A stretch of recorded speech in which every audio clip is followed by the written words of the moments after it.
Bine ați venit la etalarea Pick a Card. Alege o carte, mai bine zis, alege un pachet. Astăzi voi avea o introducere foarte mică datorită unei întrebări, poate pentru unii a fost sofisticată. Întrebarea este: pentru cine ar trebui să trăiesc?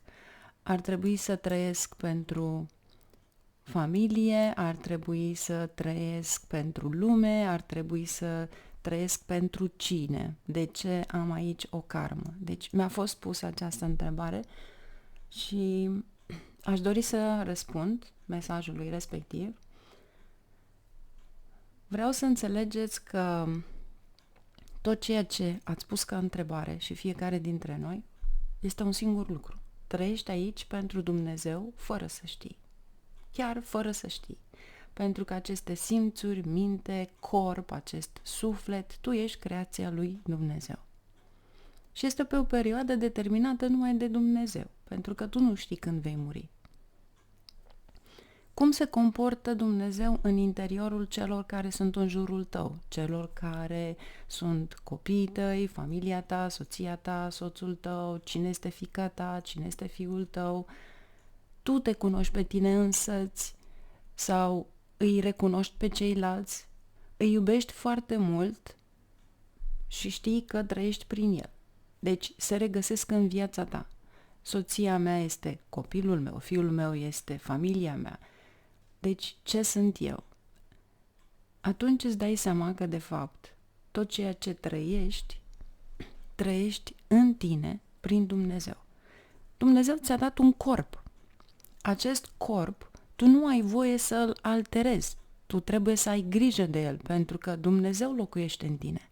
Nimeni altcineva. Că ia o formă în momentul în care te superi, că ai o energie negativă sau se întâmplă ceva cu tine. Asta este cu totul altceva. Dar în momentul în care tu ai fost în pântecele mamei, aia este lucrarea lui Dumnezeu. Și dacă tu pe tine nu te cunoști în acest fel, atunci înseamnă că nu ai de unde să știi dacă într-adevăr poți duce la capăt ceea ce ai în tine ca energie de la Dumnezeu. Nu poți să duci nimeni pe partea cealaltă. Nici pe nimeni, nici nimic, absolut nimic. Și aici am să vă dau pur și simplu, nu am să vă spun nume pentru că nu vreau să alterez nimănui dacă vrea să vorbească de religie sau orice alt Dumnezeu. Niciodată, dar niciodată să nu alterați numele oricărui Dumnezeu din orice religie, din orice credință a oamenilor. Pentru că fiecare este diferit. Dacă vrei ca să trăiești în acest corp, să te bucuri de tot ce ai în această viață, vrei să fii fericit, vrei să dansezi, vrei să mănânci, vrei să bei, vrei să faci, o faci cu măsură. Asta este viața aici, pe pământ și experiența ta. Un sfânt a intrat în casa unui om. Fiind un om, deci spuneți voi orice sfânt, nu voi spune altceva. Pentru a fi găzduit pentru 2-3 zile. La plecare, sfântul i-a dat omului un ac. I-a mulțumit că l-a găzduit omenește și i-a dat un ac. Și i-a spus să-mi înapoiez acest ac când ne vom întâlni. Ne vom reîntâlni. El a fost foarte entuziasmat. A intrat în casă și a luat la revedere, bineînțeles, de la sfânt și cei din jurul lui care mergeau mai departe. A intrat în casă și i-a spus nevestei că sfântul mi-a dat un ac. Când ne vom reîntâlni, îl voi da înapoi.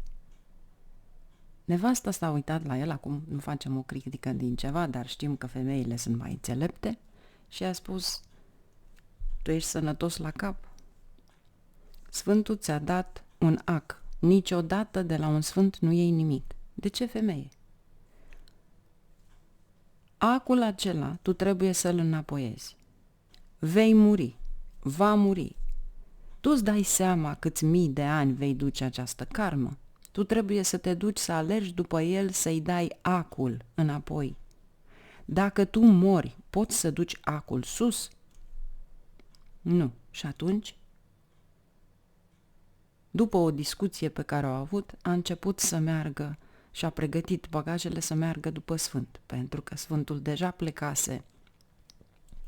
Au trecut aproape 2 luni de zile ca să îl poată ajunge într-o localitate undeva unde a ajuns.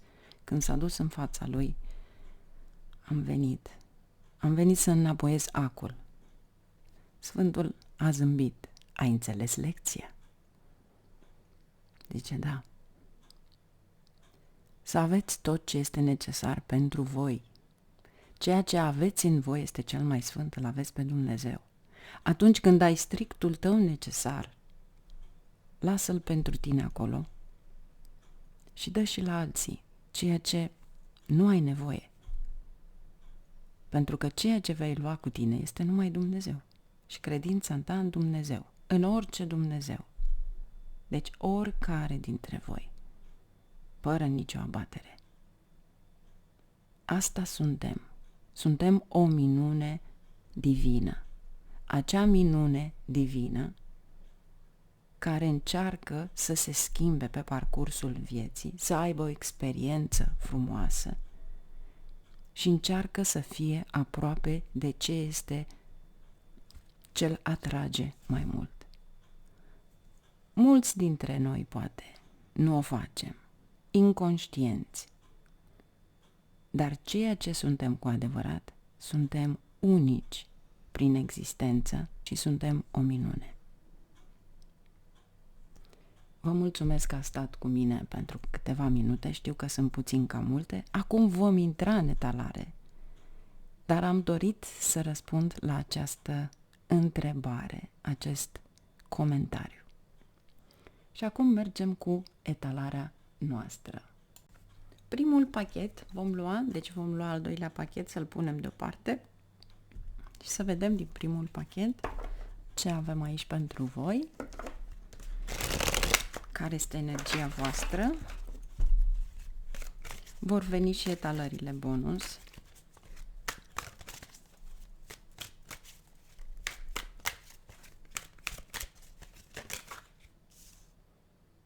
Șapte de bâte. Aici au fost niște întreruperi de curent care nu mi-am permis să ni se strice toate dispozitivele electronice.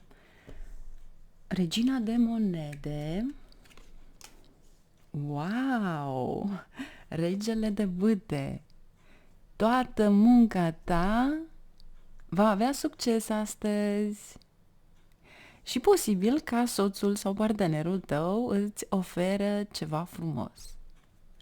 Mai ales că aveți un 7 de bâte, fiți atenți la cumpărăturile online. Aici puteți obține și reduceri uriașe în acest moment.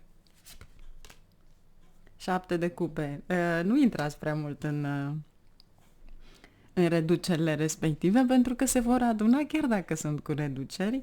Magicianul și regina de cupe. Este exact ce spuneam. Iar aici, pentru unii dintre voi poate fi o întâlnire cu iubitul vostru, pentru că aveți magicianul, regele de bâte și regina de cupe, iar aici vedeți și voi singuri cum străluciți. Deci n-am cuvinte. Cea mai pozitivă carte. Eu vă urez de acum o zi frumoasă, prosperă. Să vedem aici ce avem pentru voi. Cei care nu mergeți să faceți cumpărături online.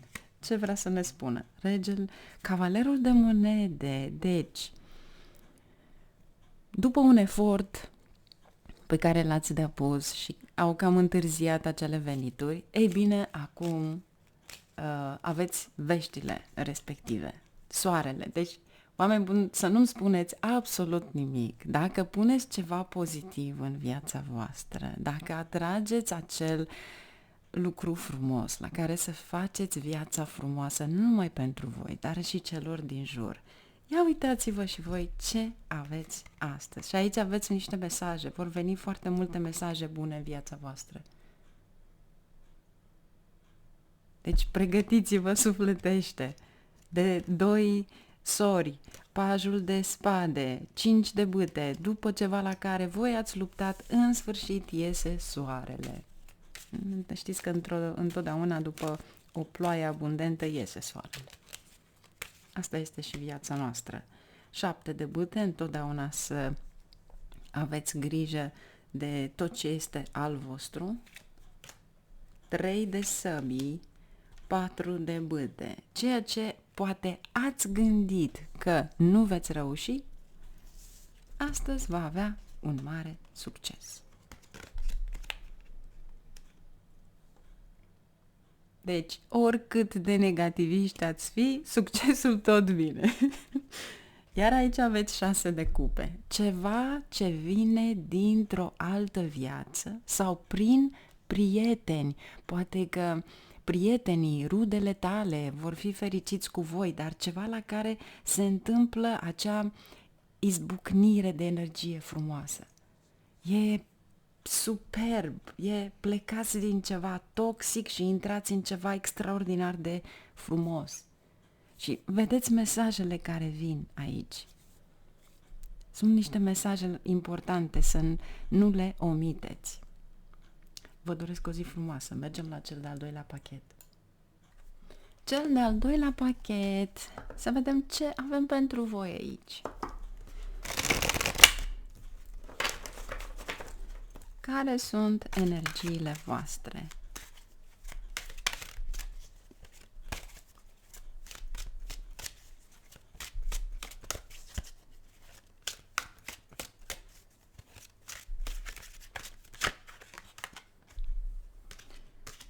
Șapte de monede, regina de bâte, eremitul. Aici este parcă reparați ceva. 9 de cupe, regele de săbii, 10 de spade, 10 de monede, 3 de bâte. Am vrut să clarific din start 10 la acesta de spade.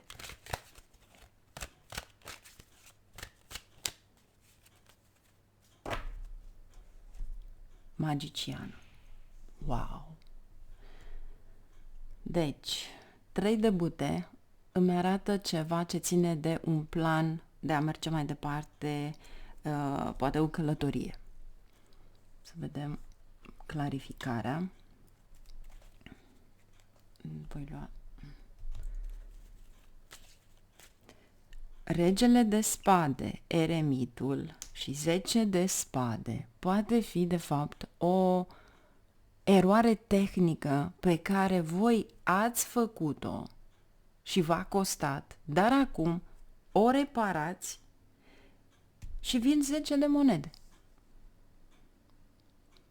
O afacere rezolvată. Rezultate bune.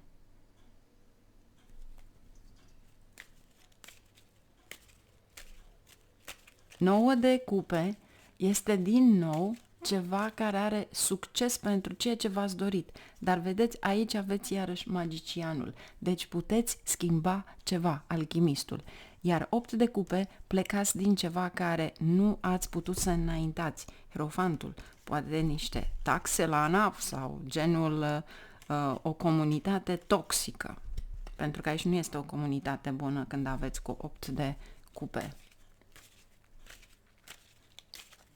În schimb, este foarte bună ca energie Hierofantul și Cavalerul de spade atunci când sunteți interesat de activități religioase.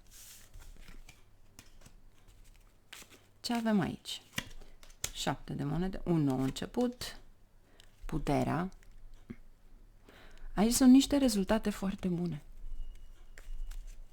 Este ca și cum ai fi pe primul loc la ceva, poate în învățământul superior pentru cei tineri. De ce? Pentru că puterea este leul, leul reprezintă semnul coroanei și atunci când ești pus primul, este datorită analizei pe care ai făcut-o și regele acesta de spade, deci combinația celor trei.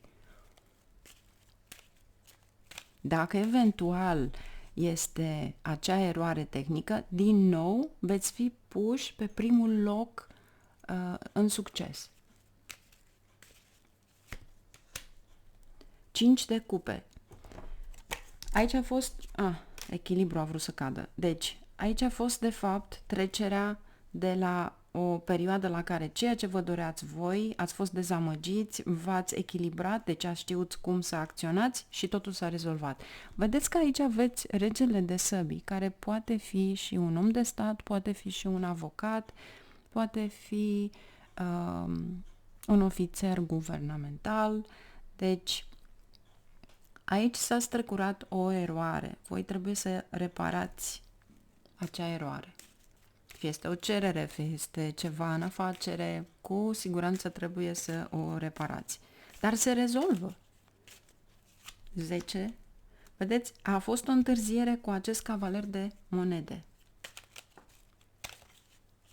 10 de monede, 3 de bâte. Turnul. Marea surpriză și se face dreptate, justiția. Nu se vede. De-aia eu mă bucuram de nu mai puteam de aici. Ia uitați, se face dreptate în ceva. Mi s-a încrețit pielea. Nu știu despre ce este vorba, pentru că 10 de monede are de-a face și cu banii familiei și cu banii moșteniți dintr-o familie, dar ceva se întâmplă aici, iar turnul reprezintă pământul, pentru că turnul este guvernat de Marte și Marte reprezintă pământ, real estate, apartamente, tot ce ține de a avea o proprietate. Justiția, vi se face dreptate și regele de bâte este cineva care acționează și știe cum să rezolve această situație. Deci pentru cei care se aplică, cei care nu au așa ceva, înseamnă că totuși va fi ceva acolo care se face dreptate. Și 3 de bâte, 7 de bâte. Ar fi bine să vă mențineți pe poziție pentru a merge, pentru a face planurile voastre, pentru a începe ceva nou. Vedeți voi aici, 7 ăsta de bâte, voi vă protejați afacerea. 3 ăsta de bâte este ceva care a venit după ceva nou, această corabie care începe cu ceva nou. Nebunul are semnul, deci ceva nou la care voi ați muncit. Iar aici avem 6 de cupe. Poate că, într-adevăr, sunteți ajutați de prieteni, familie, cineva care are relații, dar cu siguranță se va rezolva. Deci, pentru cei care se aplică un rezultat bun în învățământul superior, înseamnă că vor călători. Iar aici 10 ăsta de monede, undeva unde li s-a spus că trebuia să plătească ceva și a fost o greșeală tehnică, acum li se spune că de fapt graduarea pe care o aveți va fi plătită sau subvenționată, genul acesta de energie aveți aici. Cei care nu aveți de-a face cu așa ceva, nu uitați, este o etalare generală și ceea ce vrea să-mi spună astăzi este că vi se face dreptate în ceva. Și că aveți succes, dar trebuie să încercați să găsiți soluția în același timp. Fie că este un telefon, fie că puneți pe cineva să caute, fie că mergeți să vă reprezinte cineva, justiția, sau mergeți voi să căutați care este eroarea, o veți găsi. Cu siguranță o veți găsi. Pentru că magicianul vă ajută astăzi să faceți acea alchimie. Și pe cât posibil, lunea să faceți posibil să călătoriți, pentru că lunea se activează în fapte bune atunci când călătoriți pe distanțe mai lungi. Știu, unii dintre voi nu e posibil să faceți aceste lucruri, dar dacă aveți posibilitatea, este bine să călătoriți lunea. niciodată să nu călătoriți vinerea către sud. De ce? Pentru că vinerea este Venus și sudul este Marte și aduce accidente. Deci orice direcție pe care ați luat să nu fie către sud. Mai bine călătoriți lunea sau evitați să călătoriți vinerea către sud. Numai bine, la revedere și ne auzim!